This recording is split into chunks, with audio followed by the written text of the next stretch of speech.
Hello, Peter and James here again to do another podcast on cricket.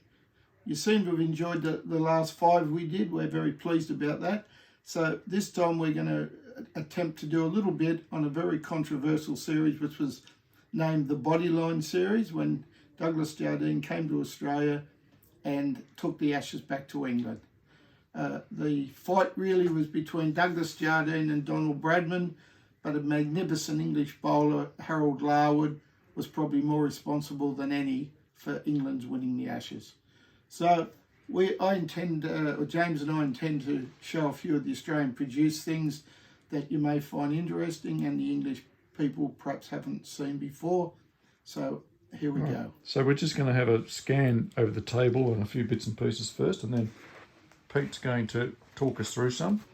We've got a few things nice laid out that Peter can pick up in a moment, plus some other key posters that we'll show around the room. Lovely, that's Stan McCabe coming over the cigarette packet there. And lovely Bradman Australasian supplement here. And if we just quickly scan over the room, there's another really nice BVD Bodyline supplement up here.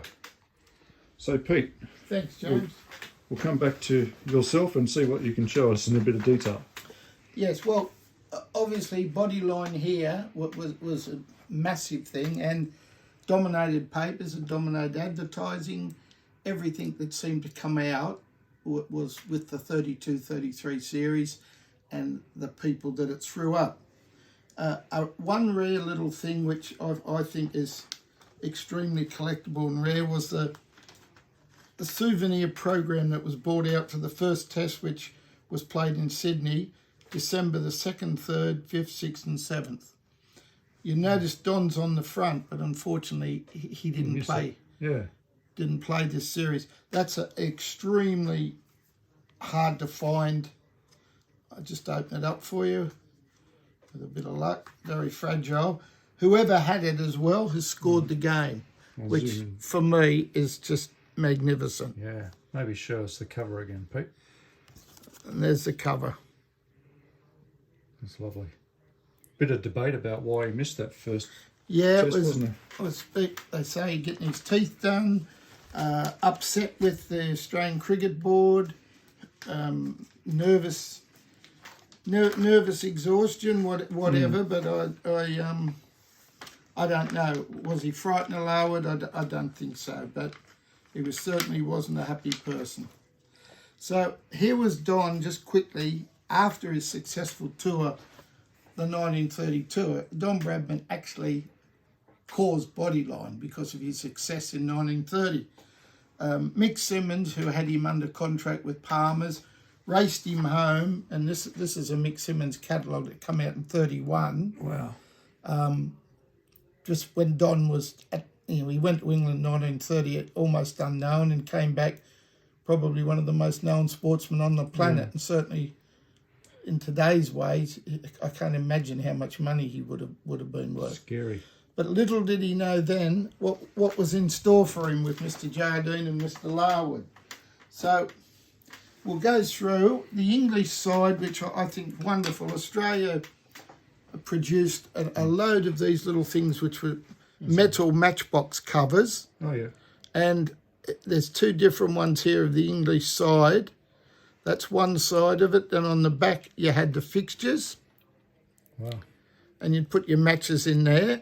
And here's another one. This one's a red-coloured one. Same team photo? Or different? Yeah, different photo. Wow. The fixtures there. And then the names of the players on the back. They're great little things, but very, very hard to find. Often they're really badly foxed too, aren't they? And the solenoid on the front seems to crack.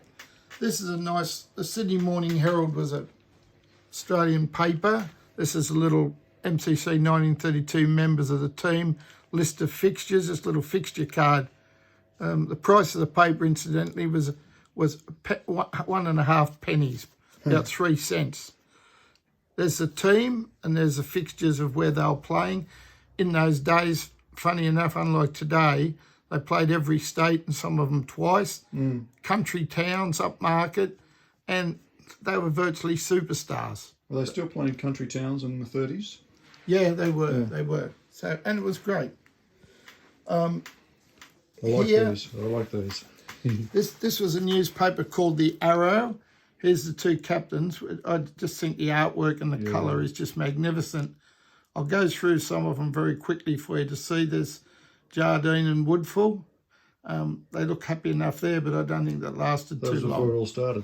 Okay, then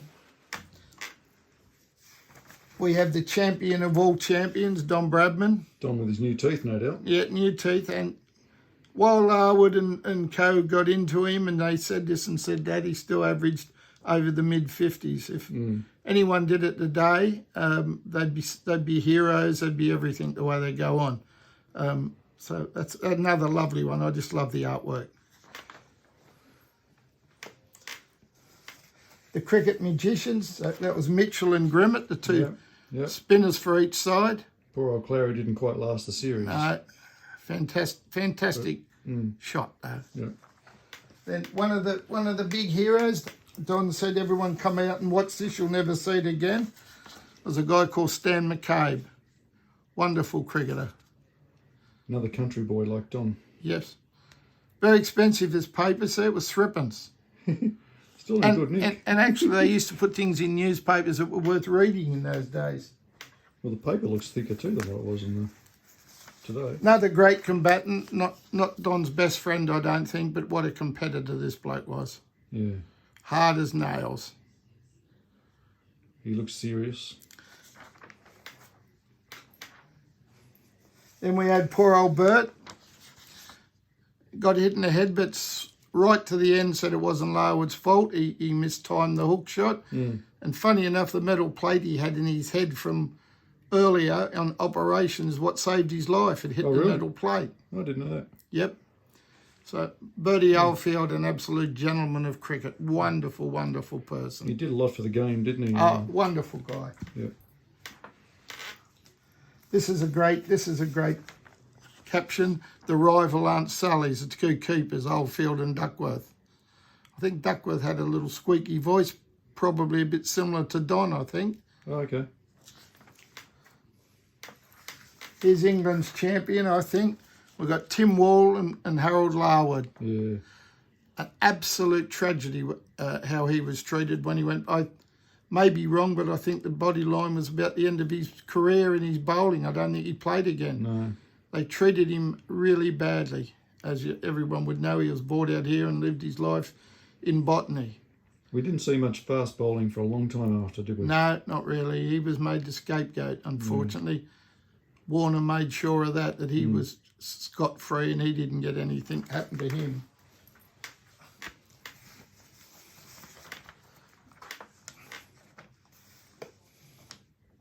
There's Bowes and Nagel. Bowes was another one who also copped a lot of flack about it and was blamed. He doesn't look that quick either, to me. No. I suppose it's a post photo. The interesting thing when they're talking about Larwood bouncing people, most of his wickets come LBW and bowled, so the bounce was just intimidatory, not much different than they do today. Yeah. There's two great bats, but poor old Ponsford was sorted out very quickly by Larwood, and there's Sutcliffe, another tough cricketer and a very good cricketer. And that was the end of Ponsford too, really, wasn't it? Really the end of Ponsford, and he was the scorer of big scores before Bradman come along.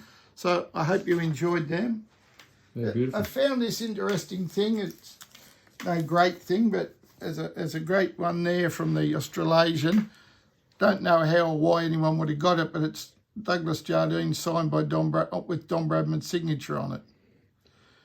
I think Don Bradman hated him with a passion. So there's a great story about them in the same press box, isn't there? Yeah. So they weren't exactly good mates. And there's another nice one, coloured one from the Australasian of the English captain, Douglas Jardine. I'm an Aussie through and through, but I admired him. I thought he was wonderful. Well, Test cricket's about strategy, isn't it? He came up with one within the rules.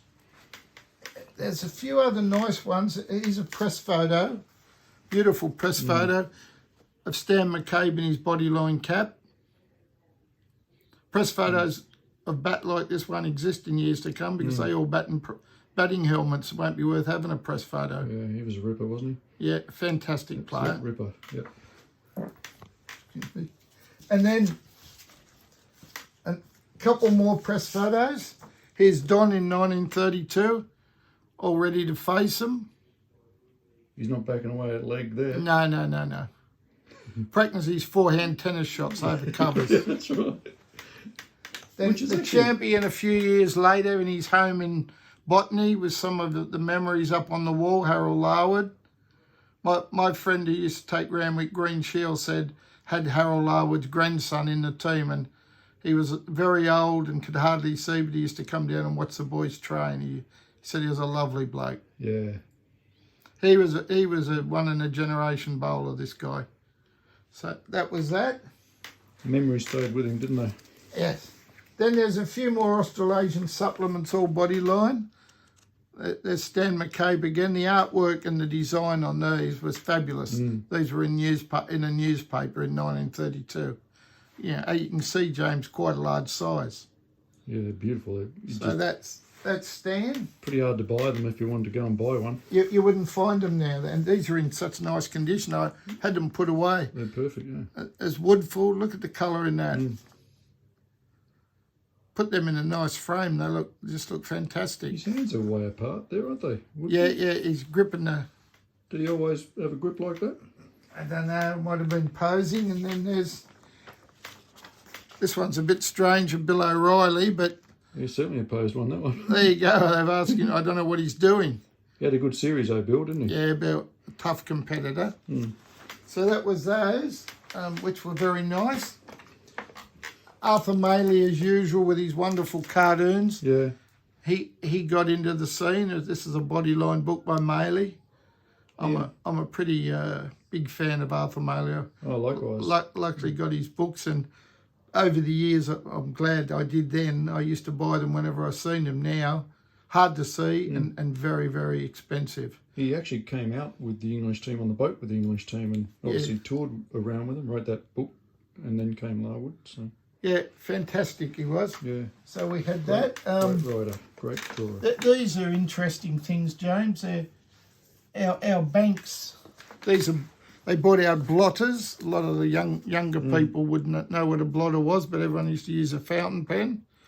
And I had been complete nutter. I had to have both colour ones that came out. But this is the Savings Bank of South Australia. Thrift keeps the team together. Yep. Anyway, these were bought out. And no blotting on yours, mate. No blotting on these, no. So I still use a fountain pen just for the joy of it, and I seem to just blot my fingers with it. To my knowledge, I'll try and find his Don and another one. Oh, this lot here were the only set of postcards that I'm aware of done on the Bodyline series in Australia. They were done by the Melbourne Sun and Print. There's one of these on the back of each postcard telling you what's happened. I think this guy's out. I'm not sure. There's Bradman going to 100.